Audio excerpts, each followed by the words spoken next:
우리가 지금 마태복음 5장 예수님의 산상수훈을 살펴보고 있는데 5장에서 7장까지를 산상수훈이다 그럽니다. 이건 정말 중요한, 다 중요하지만 예수님의 이 산상수훈은 정말 중요한, 다시 말하면 천국 백성은 어떤 사람들인가, 하나님의 백성들, 구원받은 성도들의 모습은 어떤 모습들이고 그들은 이 땅에서 어떻게 살아가야 되고 그들의 신앙의 삶의 모습이나 이런 모습들이 어떠해야 되는가 하는 것들을 이렇게 총론적으로 우리에게 가르쳐 주고 있습니다. 그래서 마지막 7장 마지막 마무리하시면서 예수님의 이 말씀을, 즉 5장에서 7장까지 주시는 이 산상수훈의 모든 말씀을 듣고도 행하지 않는 사람, 행함이 없다라는 건 결국 믿음이 없다라는 건데, 그런 사람은 그렇게 이대로 행하지 않으면서 신앙생활 한다 하는 사람은 결국은 구원받지 못한 사람일 것이다 라고 하는 엄중한 경고의 말씀을 통해서 이 산상수훈을 마무리하고 있습니다. 그렇기 때문에 정말 중요한 우리 신앙, 구원받은 성도의 대원칙이기도 하고 원리이기도 하고 또 우리의 목표이기도 합니다. 그래서 맨 먼저 8가지 복을 말씀해 주셨는데, 이것은 그냥 복 받으라고 하신 것이 아니고, 물론 결과적으로 그게 다 복 받은, 구원받은 성도만이 사실은 유일한 참된 복을 받은 사람이잖아요. 그런 사람들, 성도의 특징이 뭐냐? 우리가 갖춰야 될 그런 성도의 덕목이, 그들의 영적인 신앙의 모습들이 어떤 모습이어야 되느냐 하는 것들을 그 8가지 덕목을 통해서 말씀합니다. 그것이 비록 불완전하고 또 많이 그런 성숙한 그런 모습들을 나타내지는 못할지라도 정도의 차이는 다 있지만, 그러나 이것은 반드시 성도에게는 있어야 될 모습들이다. 하나님 앞에서 자신의 영적인 상태가 정말 비천하다, 아무것도 없는 영적 파산자와 같은 얼마나 형편없는 존재인가를 깨닫지 못한다면 그 사람이 어떻게 구원받은 성도라고 할 수 있겠는가? 이 심령이 가난한 자의 모습입니다. 그런 모습 속에서 자신의 죄를 붙들고 애통하는 성도의 모습, 하나님 앞에 애통이 없는 사람이 그게 어떻게 성도일 수 있는가? 죄가 하나도 없단 말인가? 죄라고 하는 것이 굉장히 폭넓지만 그 애통하는 마음, 이게 참된 그 성도의 모습일 것이다. 그리고 예수님처럼 우리도 온유와 겸손을 닮아가는, 자기를 부인하는 것이 참된 온유인데 자기가 없어지는 것이 참된 온유입니다. 예수님처럼 궁극적 온유인데 그런 온유를 이루어 나가야 하는 그런 모습들이 있어야 된다. 그래서 참 의에 줄이고 목마른 그 성도의 모습이어야 된다. 정말 너무나 중요한 말씀드립니다. 의에 줄이고 목마르면 여러분들 배가 고파서 죽을 지경이다. 목이 말라서 죽을 지경이다. 눈에 뵈는 게 아무것도 없어요. 그냥 그때는 정말 아사 직전이다. 말 그대로 굶어 죽기 직전이다. 목이 말라서 죽기 직전에는 뭐가 보이겠습니까? 아무것도 안 보여요. 의에 대해서 그런 자세가 되어야 된다는, 의에 줄이고 목마르다는 건 그런 거예요. 의가 최고의 가치고 그 의를 이루기 위해서는 다른 어떤 것도 아깝지 않다. 죽는 거 하나도 아깝지 않다. 궁극적으로는 그걸 향해서 가야 되는데, 의에 줄이고 목마르다라는 건 그런 거지. 그것이 없으면 죽을 지경이다. 그보다 더 급하고 그거보다 더 크고 그거보다 더 중요한 것은 없다 라고 하는 것입니다. 긍휼과 사랑의 모습도 있어야 되고, 오늘 본문의 말씀에 적용이 되겠지만 마음이 청결한, 마음이 깨끗한 그런 마음, 화평케 하고 의를 위해서 핍박을 받는, 의에 줄이고 목마른 사람은 의를 위해서 핍박받는 거 두려워하지 않습니다. 오히려 기뻐하고 즐거워하게 되는 것이다.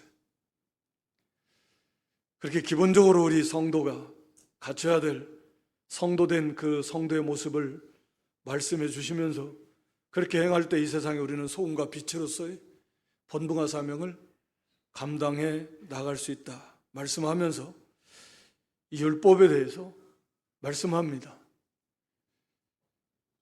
바리새인과 서기관들이 당시에 유대인들의 대단한 그런 존경을 받으면서 하나님을 잘 섬기는 아주 믿음 좋은 그런 지도자의 위치에서 모든 걸 누리며 살았는데 놀라운 말씀을 주시는 거죠. 너희 구원받은 성도의 의의 표준인 바리새인과 서기관들의 의의보다 훨씬 뛰어나야 된다.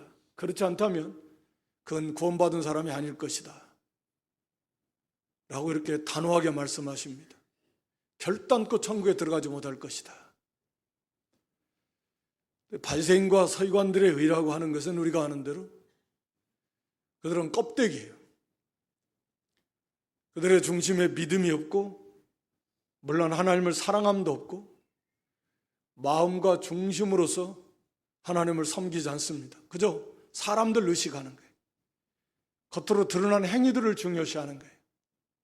사람들이 나를 어떻게 인식할까?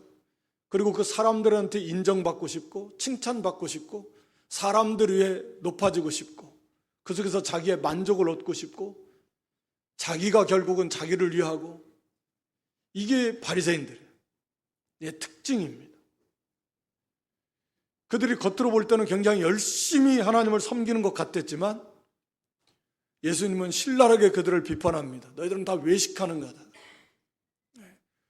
아무리 겉으로 열심을 내는 것 같아도 그 중심이 벌써 깨끗하지 않고 욕심이 가득하고 교만이 가득하고 자기중심이 가득하고 그저 사람들 앞에서 잘 보이고 싶고 하나님 앞에서는 전혀 인정받을 수 없는 그런 껍데기뿐인 것이다. 예수님은 그렇게 말씀하십니다. 마태복음 23장에 가면. 그러나 우리 구원받은 성도라고 하면 결단코 그럴 수 없다. 왜냐하면 중심이 변화된 그 영혼이 중생한, 부활한, 그래서 새로운 마음, 새로운 성품을 가진, 새 생명을 가진 존재이기 때문에 근본적인 차이라고 하는 것은 바로 이 마음으로부터, 중심으로부터의 차이다.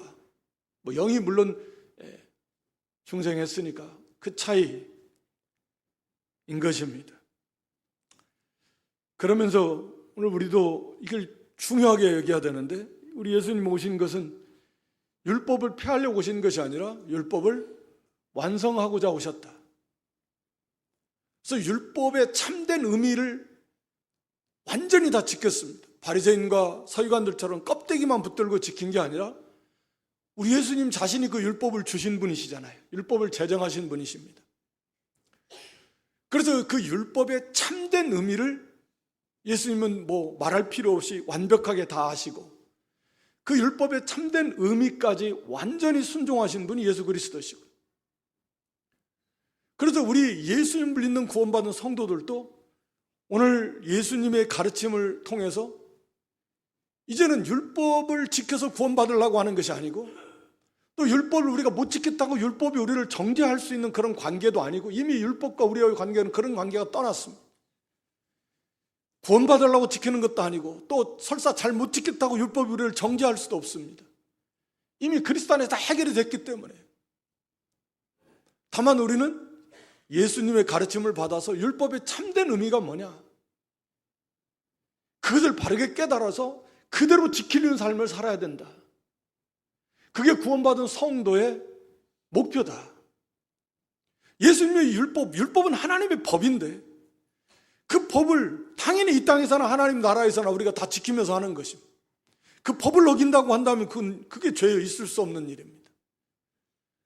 이 땅에서는 우리가 그게 불가능하니까 예수님이 다 대신 이루어 놓으신 거고 우리가 지은 죄값도 다 갚아주셔서 율법이 우리를 요구할 수 없다 그랬습니다. 설사 우리가 율법을 못 지켜도 우리를 정죄 못해요. 이미 다 끝났으니까, 그리스도 안에서. 그렇지만 구원받은 성도로서 이제는 그 율법의 참된 의미가 뭐냐 라고 하는 것을 바르게 깨달아서 그걸 지키는 삶을 살아야 되는, 그게 하나님의 뜻이니까, 그게 하나님이 기뻐하시는 일이에요. 그래서 예수님이 완전한 삶을 사신 것이다. 그러니까 구원받았으니까 이제는 율법이 율자도 꺼내지 마. 이건 정말 진리를 모르는 사람이에요. 구원받았을까 싶은 의심이 들 만한 사람이다. 그럴 수 없다. 오히려 더 철저하게 바리새인의 서기관들보다 더 차원 높은 율법의 참된 의미를 깨달아서 그것을 지키려고 힘쓰는 사람, 그게 성도예요. 비록 완전하진 않지만 지키려다가 또 넘어지고, 지키려다가 또 넘어지고, 가다가 좀 몇 발자국 걸어가는가 싶으면 또 금방 또 넘어지고, 그러기 일쑤지만 그래도 부단히 끊임없이 그 길을 걸어가는 사람이에요. 넘어지면 일어나서 다시 가. 그래서 한 발자국 한 발자국 그 길을 걸어가는 사람님, 그게 성도예요. 그래서 그렇게 행하며 가르치는 사람, 가르치는 사람은 사실은 큰 자잖아요. 바리새인이나 서기관들 가르치는 자리에 있으니까 뭔가 좀 많이 자라난 사람이고 성숙한 사람이고 큰 자가 가르치는 거지. 그런데 행하며 가르치는 자가 천국에서 큰 자다.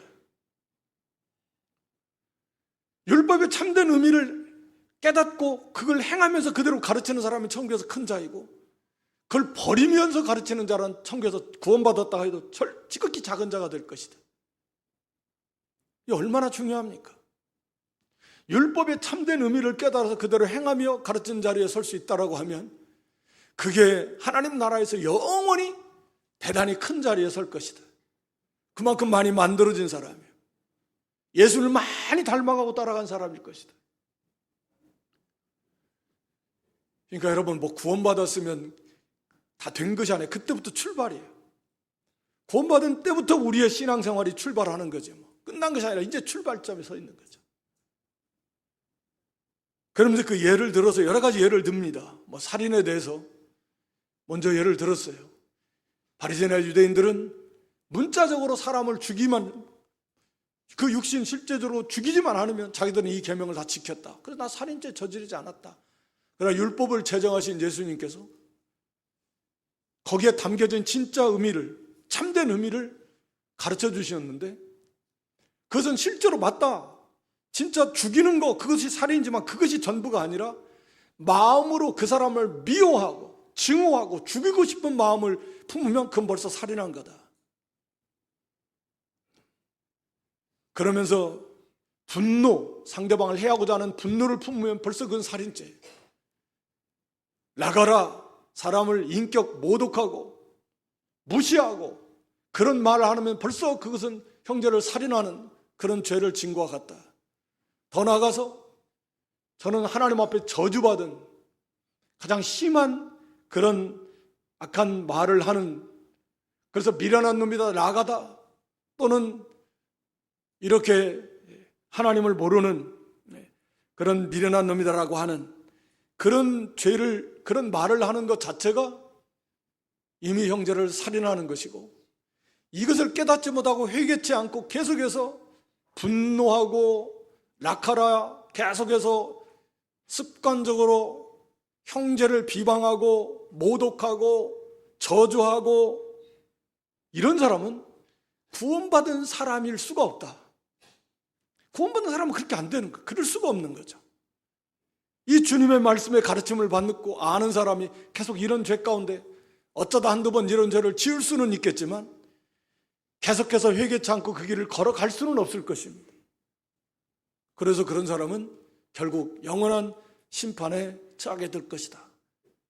그래서 우리 성도는 예수님의 가르침에 가합해서 그렇게 무슨 분노하고 낙하라, 미련한 놈이다, 그렇게까지 안 하고 그냥 성도에게 좀 원망받을 만한 그런 어떤 말이나 행위를 했던 것이라 생각이 나면, 그것이 마음에 갇히게 되고 그것이 생각이 났다면 즉시로 그 형제에게 가서 또 사과하고 화해하고 화목하고, 그리고 하나님 앞에서 그 죄를 철저하게 회개해서 그 죄의 문제를 해결받는 사람, 그게 구원받은 성도라는 거예요. 최고의 심판장 대신, 재판장 대신 하나님 앞에 가기 전에, 그 법정에 서기 전에, 이 세상에 아직 길을 가고 있는, 재판장을 향해서 가고 있는 이 세상의 삶의 여정 속에서 그 문제가 해결받아야 된다는 거죠. 다시 말하면 우리의 죄의 문제가 해결받는 것은 그리스도의 피밖에 없습니다. 죄를 짓고 내 미안해, 잘못했어. 그럼 죄가 해결되나요? 그럼 죄값이 사망인 이유가 없는 거죠. 죄를 지어놓고 내 미안해, 잘못했어.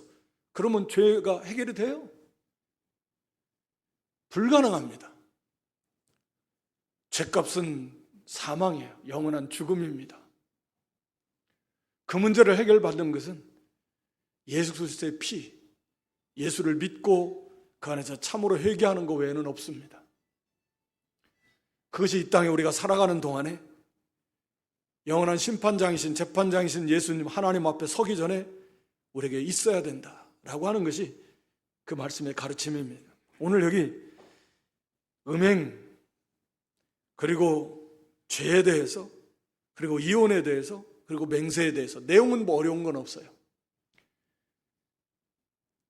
우리가 잘 알듯이 여기 27절에 가늠치 말라 했다는 것을 너희가 들었다. 그리고 가늠하면 안 돼.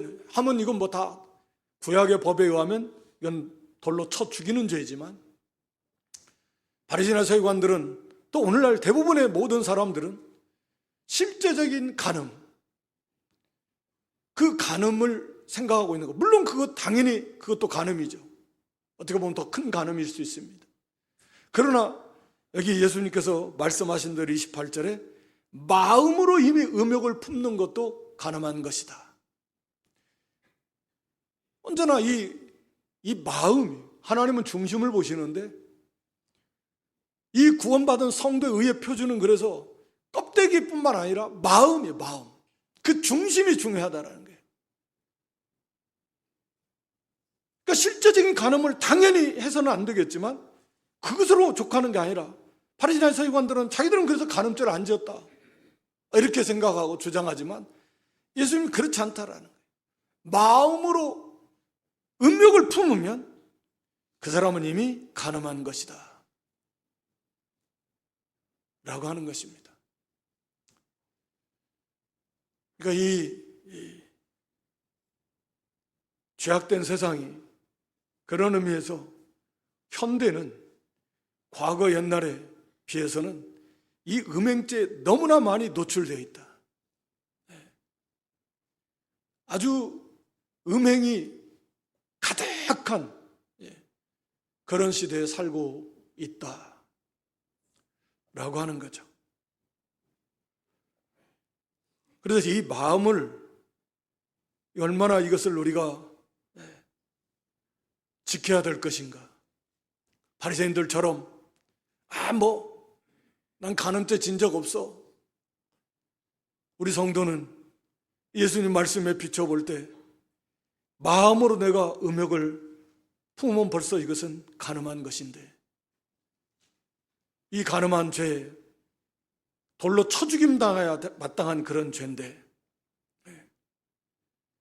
이 심각한 죄에 대해서 어떻게 해야 될 것인가 라고 하는 거죠. 오늘 여기 우리 주님께서는 29절 30절에 이 죄에 대해서 말씀합니다. 만일 네 오른 눈이 너를 실족케 하거든, 죄짓게 하거든 빼어서 내버려라. 또 30절에 또한 만일 네 오른손이 너를 실족케 하거든, 죄짓게 하거든 찍어서 내버려버려라. 정말 단호하게 말씀합니다. 오른 눈이 범죄하면 눈을 빼가지고 던져버리라는 거예요. 오른손이 범죄하면 그 손을 찍어서, 그 손을 찍어버리는 그 손을 내버리라는 거예요. 던져버리라는 거예요. 이것이 죄에 대한 성도의 자세다 라고 하는 것을 말씀하고 있습니다. 마음으로, 실제로 간음을 안 했고 이 마음으로 음행죄를 지은 경우에도 어떻게 해야 돼? 지금 그 말씀을 주시고 이 말씀을 바로 주시는데, 마음으로 음행죄를 지으면 어떻게 할 거냐. 계속해서 자꾸 그런 죄를 짓는다. 예수님께서는 네 오른눈, 오른손, 이 오른눈, 오른손의 개념은 오르는 쪽은 굉장히 귀한 의미로 쓰여집니다. 그러니까 오른눈이나 오른손은 정말 귀한 그런 눈이나 손을 말하는데, 실제로 오른눈이나 오른손이 없다고 보세요. 그러면 얼마나 불편한 정도가 아니라 얼마나 고통스럽고 삶을 살아가는 데서 얼마나 힘들고 얼마나 불이익을 많이 당하고 얼마나 고통스럽겠습니까? 오른손이 없다고 하고 오른눈이 없다고 해보세요. 그렇게 인생을 이 세상에서 살아가려면 얼마나 불편하고 고통스럽고 힘들고 어렵겠냐고요. 오늘 주님의 말씀은 차라리 그래도 오른눈 오른손 없어지고, 그래서 그 죄를 끊어버리고 죄 안 짓고 성결하게 거룩하게 사는 삶이 훨씬 낫다. 오늘 주님의 가르침은 그거잖아요. 문자적으로 오른눈 오른손을 뽑아버리고 끊어버리라는 게 아니라, 초대교회는 실제로 그런 경우들도 많이 있었다 그래요. 그런 사람들이 있었습니다. 유명한 사람들 가운데도. 그 중심은 우리가 참 본받을 만해요. 하나님 앞에서 죄를 안 짓고 성결하게 살기 위해서 실제로 자기 신체 일부를 잘라버리는 그런 사람들이 있었는데, 물론 여기서 말하는 건 물론 그런 건 아닙니다. 오른눈이 오른손이 얼마나 요긴하고 중요합니까만, 그런 것일지라도 잘라버려야 된다라는 거죠. 그래서 그 죄를 끊어버려야 된다. 그 죄를 계속 그런 죄를 짓지 않도록 해야 된다. 그 죄에서 돌이켜야 된다라고요. 이런 죄에 대한 자세가 성도에게 필요하다라고 하는 것입니다. 오늘날 우리는 죄에 대해서 너무 관용적이다, 타협적이고 포용적이고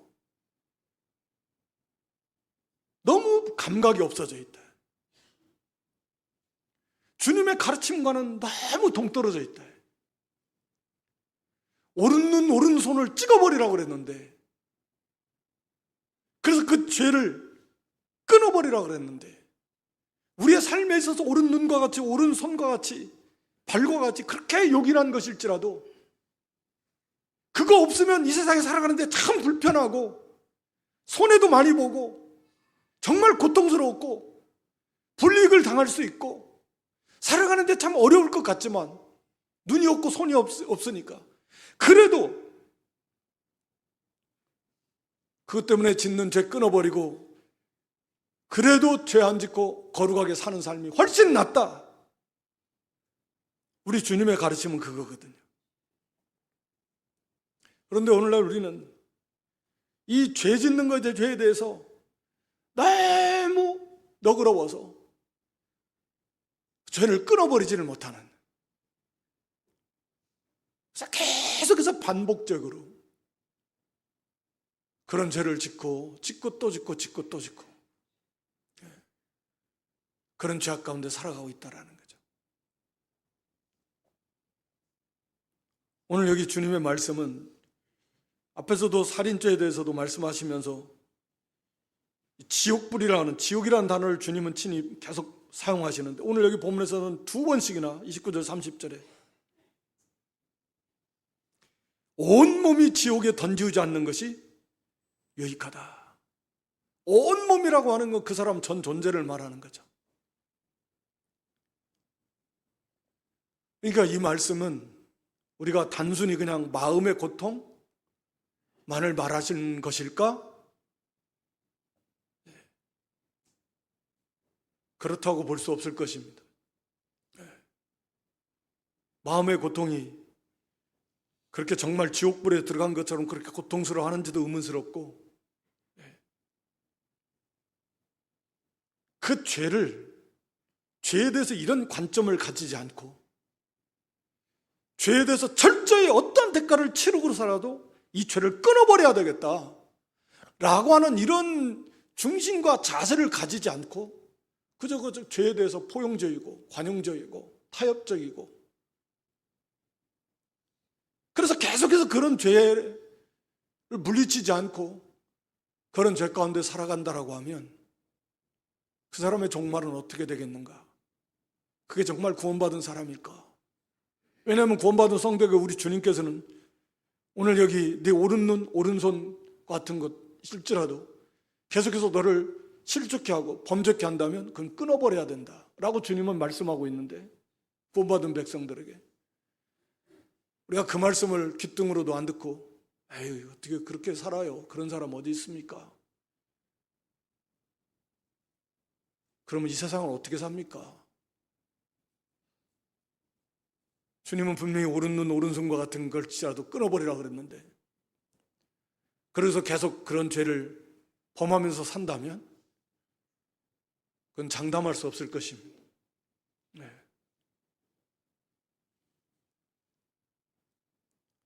그래서 우리가 정말 이 죄에 대해서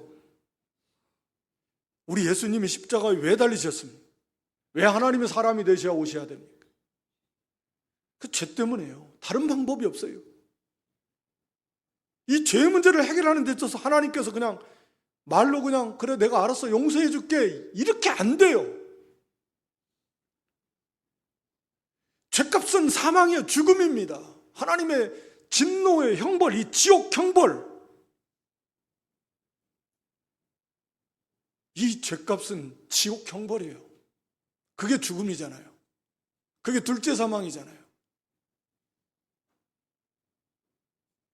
우리는 이 죄값으로 인한 지옥 형벌에 대해서 우리 주님께서 친히 여러 번 말씀하고 계시는데 너무 그런 거에 대해서 감각이 없다. 지옥 불 속에서 하루만 있으라고 하루를 어떻게 있겠습니까? 한 시간만 어떻게 있겠습니까? 근데 지옥 불 속에서 죽지도 않고 영원히 나올 수 없이 그 속에서 영원히 살아가야 된다는 거예요. 그게 죄값이라는 거예요. 그게. 그러니까 이 죄라고 하는 게 얼마나 심각하고 무섭고 그 죄의 결과가 얼마나 파괴적인지 상상도 할 수 없을 만큼 끔찍할 만큼 심각한 문제가 바로 죄의 문제다. 그래서 하나님의 아들 독생자가 십자가에 죽으셔야 되는데, 하나님이심에도 불구하고 하나님의 독생자이심에도 불구하고 우리의 죄를 지셨을 때는 십자가에서 그 하나님의 진노의 심판을 받으셔야만 했다. 그게 바로 죄값이다. 그런 죄를 우리가 그렇게 그냥 대수롭지 않게 그렇게 여긴다라는 것 자체가 너무 우리가 영적으로 무감각해져 있다 라고 하는 것이죠.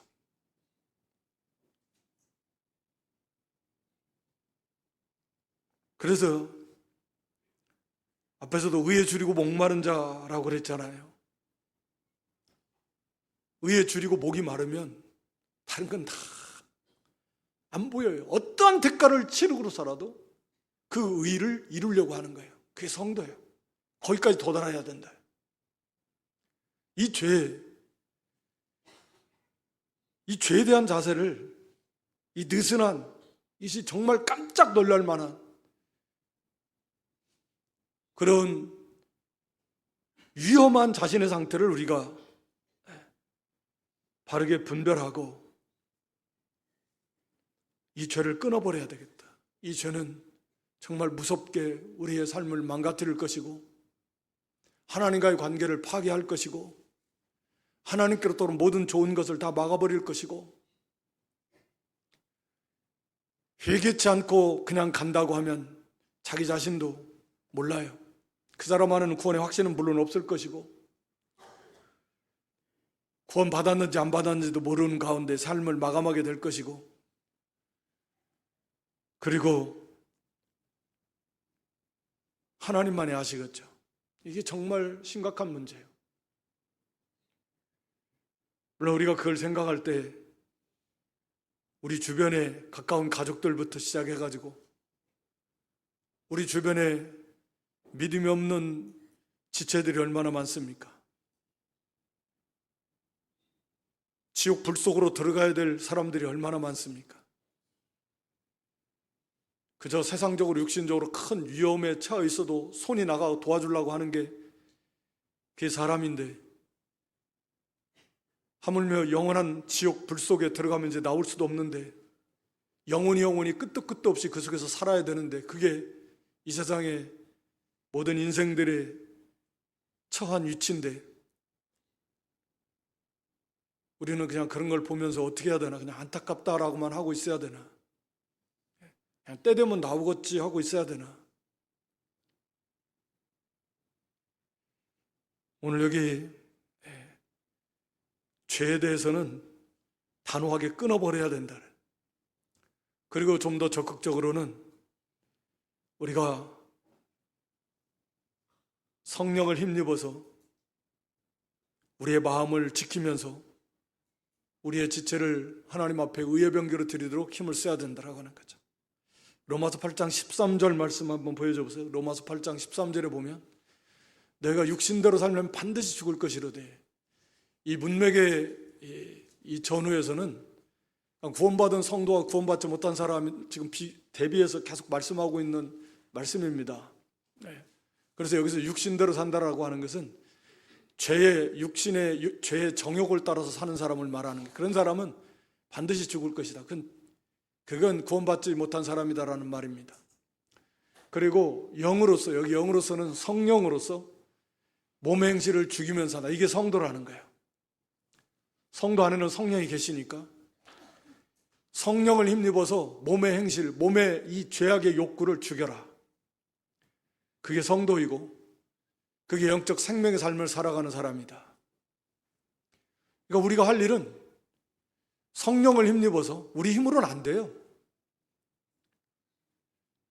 우리는 성령을 힘입어서 이 몸의 욕구를, 죄악된 욕구를 죽여야 된다. 죽인다라는 거예요. 죽여야 돼. 무기력하게 해야 돼요. 힘을 쓰지 못하게 해야 된다.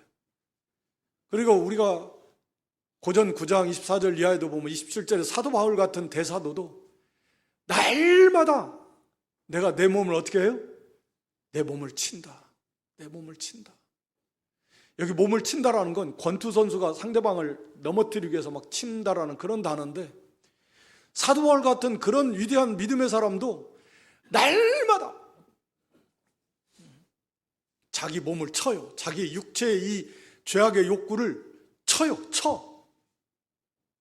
죽이는 행위, 몸의 행실을 죽이는. 그래서 날마다 성령을 힘입어서 이 몸의 행실을 죽이도록, 그래서 그런 그 몸의 욕구가 막 불일듯 일어나지 못하도록 막아야 된다. 그래서 우리 로마서 6장 12절로 14절에 보면 너희 지체를, 그러니까 너희 몸의 지체, 우리 마음, 우리 눈, 우리 입술, 우리 손, 우리 발, 이것을 죄의 종으로, 죄에게 드리지 말고, 죄가 사용하도록, 죄를 짓지 말고, 그래서 죄가 다스리도록 하지 말고 의를 이루는 지체로 삼아라. 그렇게 할 수 있으니까. 그래서 실제적으로 중요한 것은 여인을 보고 안 봐야 돼요. 최대한 이러한 음행죄가 들어오기 쉬운 만한 그런 환경에 처하지 않도록 우리가 할 수 있는 한 최선을 다하라. 그래서 무엇을 볼 것인가? 그것을 차단시켜라. 그것이 옳은 눈과 같고 옳은 손과 같이 삶이 이거 없으면 안 되는데 할지 몰라도 그래도 끊어버려라. 그것 때문에 넘어진다면. 무엇을 들을 것인가? 무엇을 행할 것인가? 오늘날 우리의 삶에 있어서 우리를 범죄케 하는 옳은 눈과 같이 손과 같이 세상에서는 없어서는 안 될 요긴한 것처럼 생각되는 것들이 있다고 하더라도 그것 때문에 이런 죄를 짓고 산다면 그것은 빼어서 끊어서 내버리는 것처럼 단호하게 이것을 끊어버리면 안 된다. 끊어버리지 않으면 안 된다. 그리고 그래서 이 성령을 힘입어서 계속해서 이 죄의 욕구, 몸에 이 죄악의 욕구가 들어올 때 그것을 물리쳐야 되고 시편 119편 9절로 11절에 보면 하나님의 말씀을 내 마음에 두었나이다. 말씀을 내 마음에 두어라. 거기 36절, 37절도 하나님을 부르짖어 내 마음을 하나님의 말씀으로 향하게 하시고 욕심으로 향치 말게 해달라고. 허탄한 것을 보지 않게 해달라고.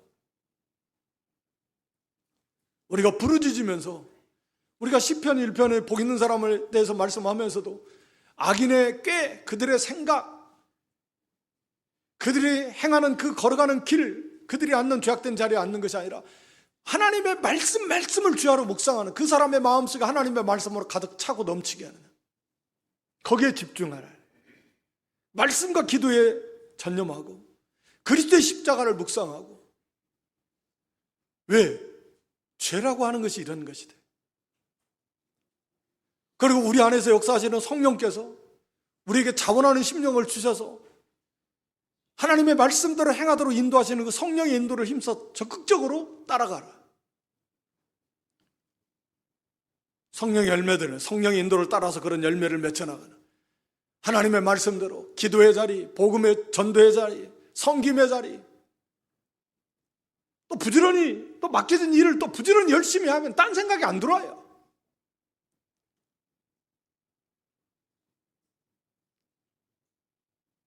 이 죄에 대한 우리의 자세, 하나님의 의를 이루기 위해서는 오른 눈, 오른손과 같은 거라 할지라도 그를 빼어버리고 찍어서 내가 그 죄에 빠지지 않고 의를 이루어 나가고자 하는 그런 단호한 의에 주리고 목마른 것 같은 그런 각오와 결단과 그런 자세가 우리에게 있어야 된다라고 하는 거죠. 그리고 전심전력을 다해서 끊어버리는 것뿐만 아니라 하나님의 말씀에 집중하고 전심전력을 다해서 깨어서 기도에 힘을 쓰고 우리 안에서 역사하시는 성령의 인도를 따라가려고 힘을 써서 그래도 사실은 죄를 짓게 되지만 애통하면서 회개하면서 그래서 끊어버리고 돌이키면서 주님을 따라가야 된다. 오늘 여기 이혼은 우리가 아는 대로 이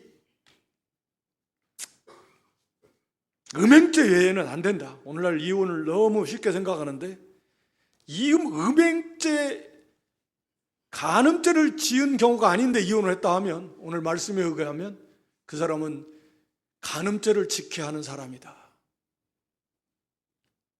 간음죄를 지켜야 하는 사람이에요. 그러니까 남편과 아내를 끝내는 그런 그 핵심은 뭐냐면 이 성결, 남편과 아내가 서로에 대한 그런 성결을 깼을 때는 그 계약이 끊어져요. 그러나 그것이 간음인데 그 간음죄가 아니면 성격이 안 맞습니다, 경제적인 문제입니다, 뭐 때문에 우리 성도는 그래서는 안 된다. 우리 말라기 2장 16절에 보면 우리 하나님은 이혼하는 것을 미워하신다 그랬는데 이건 아님. 성격이 안 맞는다고 못 살고 경제적으로 힘든다고 못 살고 뭐가 안 돼서 간음죄가 아니면 물론 이 외에도 성경은 몇 가지 예를 두고 있습니다만 신앙 문제 때문이라든지 또 인간이 할 수 없는 생사를 알 수 없는 어디에 살고 있는지도 모르고 이런 경우에는 가능하다고 보여집니다. 교회에서 인정을 하는 건지 하여튼 이 간음죄가 아니면 해서는 안 된다 라고 하는 것입니다. 이 당시 사람들은 이게 신명기 말씀을 들어서 이혼 증서를 주면은 이혼해도 괜찮다. 원래 이혼 증서를 주게 된 것도 연약한 아내를 보호하기 위해서 가서 장로들에게 가서 사유를 말하고 거기에서 이혼 증서를 받으려면 절차를 복잡하게 하고 힘들게 해서 쉽게 이혼하지 못하게, 아내를 버리지 못하게 하려고 사실은 이혼 증서를 주라고 했습니다. 이혼 사실은 힘들게 하려고, 연약한 약자인 아내를 보호하려고. 오늘날에는 아내가 약자인지는 잘 모르겠습니다만, 그러나 그런 것들을 악용해서 이혼 증서만 써주면 돼. 그래가지고 어떤 죄의식도 없이 이혼해버리고 아내를 버려버리고, 당시에도 그랬다 그 말입니다. 오늘날 우리도 세상 법정으로 이혼 법으로 이혼했으니까 하나님 앞에서 간음죄를 짓지 않았는데도 이혼했다고 하면 그건 간음죄를 짓게 하는 거고 거기에 동일한 죄를 짓는 것과 똑같습니다.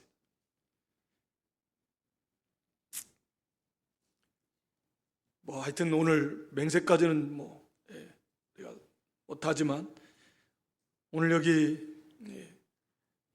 특히 이 죄에 대한 우리의 관점, 실제로 몸으로 음행을 안 했어도 마음으로만 음행죄를 지었어도 이 부분에 대해서 우리는 어떻게 대처해야 되겠는가? 성도라고 하면 우리 주님의 말씀에 비춰서 드러나지 않죠. 마음으로 음행죄를 지었으니까 그게 드러나지는 않겠죠. 하나님은 아시겠지만 우리는 오른눈과 같이, 오른손과 같은 그런 요긴한 것이라고 할지라도 그것을 끊어버려야 돼. 그 어떤 것이라도 우리를 죄짓게 한다고 하면 그걸 다 끊어버리는, 어떤 대가를 치르고서라도 그 죄를 끊어버리는 게 우리 구원받은 성도의 죄에 대한 자세이고, 그래서 의를 이루는, 의에 주르고 목마른 그게 성도의 바른 자세일 것이다. 그리고 전적으로 우리가 말씀과 기도에 전념하고 성령의 인도를 따라서, 그래서 이 죄와 싸우고 우리의 지체를, 우리의 마음과 또 우리의 눈과 우리의 손과 발과 우리의 입술을 의를 이루는 의의 병기로 이뤄나가는데 전심전력을 기울여야 될 것이다. 이게 치열한 성도의 영적인 싸움이요, 신앙생활이 그냥 설렁설렁 그런 게 아닙니다. 오늘 오후 시간에도 그 부분을 살펴보겠지만 이 성도는 정말 치열한 영적인 전쟁을 치르면서 사는 거예요. 그게 성도예요. 그냥 설렁설렁 하면서 그냥, 그게 아닙니다. 참으로 구원받는 사람이라면 그렇게 해서는 안 된다는 거예요. 그래서 오늘 우리 이 말씀을 여러분 5장에서 7장 길지 않은데 많이 반복해서 읽어보시고 묵상하시고, 그 속에서 하나님의 성령께서 깊이 빛을 비춰서 깊이 깨닫고 이 말씀대로 우리가 좀 더 변화되어서 정말 구원받은 하나님의 사람으로서의 합당한 그런 열매 맺는 그런 저와 여러분으로 날마다 변화되어져 나갈 수 있기를 주님의 이름으로 축원합니다.